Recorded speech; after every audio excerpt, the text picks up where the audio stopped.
If any observer were to wonder why Israeli Prime Minister Benjamin Netanyahu is so certain that Tel Aviv's pounding of the West Bank will continue, one of the reasons seems to have surfaced.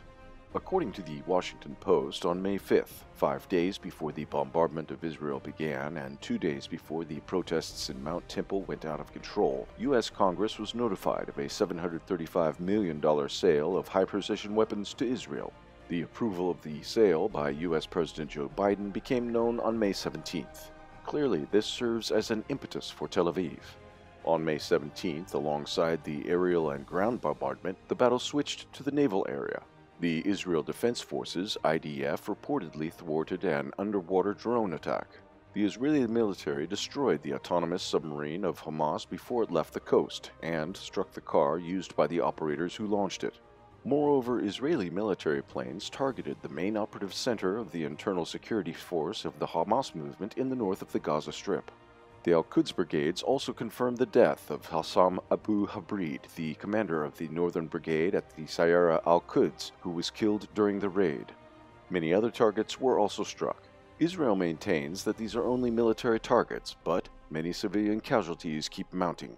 So far, at least 212 Palestinians, including 61 children, have been killed in Gaza since the violence began. Some 1,500 Palestinians have been wounded. Israel has reported 10 dead, including 2 children.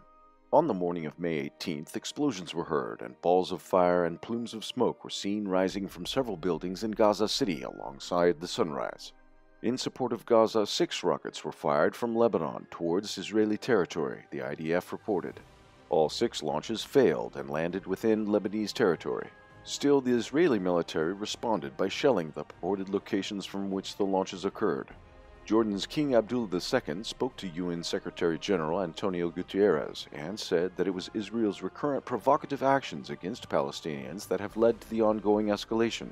It is unlikely that this support will turn into any more tangible assistance for the Palestinians. A direction where actual support may come from is Syria. On the day hostilities began in the West Bank, the IDF used a combat helicopter to strike a house in Syria's Al-Qanitra. One of the soldiers who were wounded in the attack died in the morning of May 17th. Israel's regular raids on various targets throughout Syria are likely warranting of a response, which Damascus is yet to carry out. Casualties are piling up. Israel is continuing its attacks. Hamas and others are responding as best they can.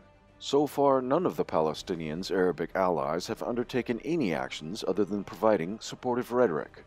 U.S. President Joe Biden has held 3 phone calls with Netanyahu saying that he's supportive of a ceasefire, but a more than $700 million weapon sale shows that any course of action is permitted.